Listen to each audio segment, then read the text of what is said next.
You ask Tiger to calculate. This deals with linear inequalities with one unknown.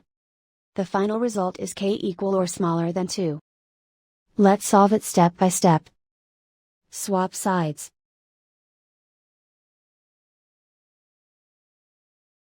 Isolate the k. Divide both sides by 18.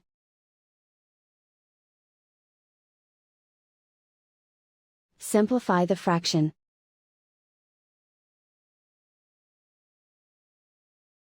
Find the greatest common factor of the numerator and denominator.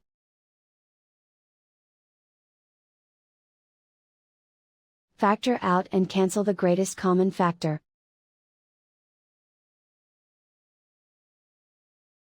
Plot the solution on a coordinate grid.